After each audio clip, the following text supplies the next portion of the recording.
iritsi gira 5. ariketara. Eta hemen ditugu batetik, bi problema eta bestetik galdera bat. Eta hor bertan galdetzen digute zein den unitaterik egokiena arrautza egosteko momentuan. Orduan, hasiko gara lehenengoarekin. Lehenengoan jarri ditut datuak. Bi bakarrik dira, batetik 180 zentimetro aurreatzen ditugula, bi urrats edo pauso ematen ditugunean, eta bestetik 5 kilometro ibiltzeko zenbat pauso edo urrats eman behar ditugun. Orduan, zer gertatzen da? Hemen ditugula zentimetroak eta hemen kilometroak. Horra, lehenengo gauza egingo dugu, dena pasa metrotara. Herrian dagoen unitate bat delako. Orduan, zentimetrotik metrotara dira bi pauso, ezta? Bat, bi ezkerretara. Horra, komak ere bi egiten ditu, 1,8 metro bi urratseko. Eta bestetik, kilometrotik metrotara dira bat, bi, hiru, hektometro, dekametro, metro, beraz, koma ere, 3 mugitzen da, horra, baditugu, bi datuak. Ja, dena metrotan. Hemen dugu beste arazotxo bat jartzen ditula, bi urratseko. Gu behar dugu, urrats bakoitzan zenbat egiten duen. Horran, bi urratsekin egiten badu 1,8, urrats bateko zenbatekoa da. Erdia, ezta? Horran, 1,8 zati bi, egin dezakegu buruz edo ez. Errexena da, pentsatu ezagun, 18 zati bi, bederatzi, ordan da, 0,9 metro urrats bakoitzeko. Orduan, datuak jarria daude, guazen prozedura egitea. Zein batko dugu? 5.000 metro eta 0,9 metro urratseko. Egin behar duguna da, zatiketa. Zergatik jakiteko zenbat pauso daude. Horra ingo dugu. 5.000 zati 0,9. Hori, normalean horrela egiten dugu, baina nik uste dut honetan guazen pauso bat ematea gehiago eta komplikatuko dugu gehiago zuek hobeto ulertzen hasteko. 5.000 zer dira? 5.000 dira metroak. Ta, zati 0,9 metro urratseko. Bueno, zatiketa egingo dugu, ezta? Guazen zenbakiak zatitzea. 5.000 zati 0,9. Orduan, lehenengo gauza da, koma hori kentzea. Orduan, koma hori kentzeko, pauso bat eskubitara eman behar dugu, ba hemen ere beste bat eskubitara. Orduan, gehituko zaigu horrela. 1, 2, 3, 4, eta hemen gehituko zaigu 9. Hasi gaitezen. Hartuko ditugu 2. Orduan da, 5. 9 bider 5, 45. 50 5. Orduan, 0 gesten dugu. Bigarren 0 gesten dugu, 5 bider 5, 45, 50 5.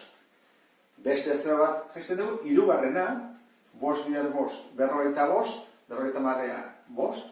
Azkeneko 0 gesten dugu, zemana, 5. Ez da berriro, 5 bider 5, bakatu, 9 bider 5, 45, 50 5.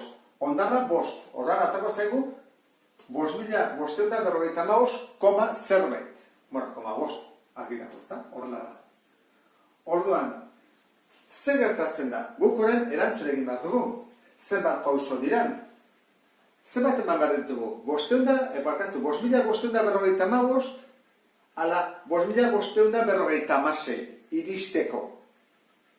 Ulertzen da, ez da? Galdera. Oso importantea da. Ze, ez da borobildu behar da. Guk jakin behar dugu, zer egin behar dugu. Horran, kaso honetan, eman behar dugu pauso bat gehiago, bestela ez gira iritsiko 5 kilometro egitera, faltako zaigu pixka bat. Horregatik batu behar dugu. Geldituko zaigu 5.556. Zer? Metroak, zatimetroak zenba da? M zati M, bat. Horran, hau kailu egiten da. Metro zati metro. Horran, gelditzen zaigu urratsak. Hemen dugu erantzuna. Hau izango izateke, goikoa. Bigarren probleman ditugu 2,350 metro kubiko eta bestetik ditugu 3 litro botila bakoitzeko. Orduan, 3 hau jarrezakegu nahi izan ezkero 0,355 litro botilako. Nik erabiliko dudana izango da 3 erresago egiten zaidalako. Baina berdin erabiliteke 0,355. Ikusiko duzu zergatik, Orduan, ditugu litroak, botilako, eta hemen metro kubikoak. Arazo bat dugu. Orduan, hau pasatzen da litrotara, edo hau metro kubikotara. Dudari gabe, metro kubikoa hain handia izanik, egokiagoa da hau pasatzea litrotara. Eta hau, zer da? Volumena. Eta hau, edukiera. Orduan, guazen, erlazioa jartzea. Litroa eta volumenan artean. Badakizu ez da? Litro bat zer den. Litro bat da, dezimetro kubiko. Orduan, pasa behar dugu hau, dezimetro kubikotara. Zer bada? Pauso bat. Nola, kubikoa dira, pauso batian, koma mugitzen da, 3. Horran mugituko dugu, 1, 2, 3, eta gelditzen zaigu, 2350 dezimetro kubiko. Eta hori zer da? Horiek, litroak dira. Horran ditugu, 2350 litro.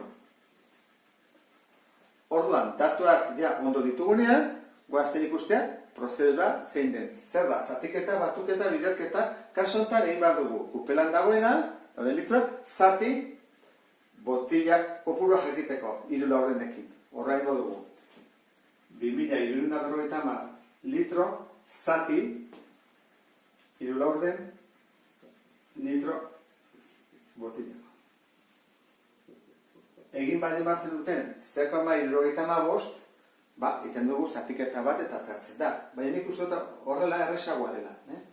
Zatiketa. Nola egiten da zatiketa bat? Baiten da, zenbakitzailea, izendatzailea, gora, guazizate horrela bidertzen da, eta horran, 3 zatitu bat dut. 2350 bider lau, eta ateratzen zaiten da, zati 3. Horran, guazen egitea. 0, 5 bider lau, 20, 2 bururako, 4 bider 3, 12, eta 2, 14, badurako, 8 eta bat, bederatzi. Bueno, biderketa egin dut, oa enten dut, zatiketa. Zati 3. 3, 3 bider 3, bederatzi, jaisten dut 4, bana, bat sobratzen zait, ze bana, 3, 3 bider 3, bederatzi, bat, jaisten dut 0, 3, bederatzi. Eta horrein ez dut jarraitu. Zer behar dut? Koma, baimena emateko. Horra, jartzen dut koma, jaitxezak ez 0. Eta berriro hasiko naiz, 3, horra, emaitza hau da. 3133, 3 infinito arte. Orduan, datorren galdera. Zer jarri behar dut? 3133 botila betetzen ditu dela, ala 3134. Badakizu ez da? Emaitza da, 3133. Ze 34 garrenarentzat ez dugu nahiko likido. Horren hemen, berobiltzen dugu beraka. Ikusten duzu bezala. Botila. Zergatik botila? Litroak eta zati litroak joan egiten zaizkigulako, torren getzen zaigu botila. Horren, hau izan zeke, emaitza. Eta gero dago beste galdera, azkena. Aukeratu bat dugu, hauetako bat.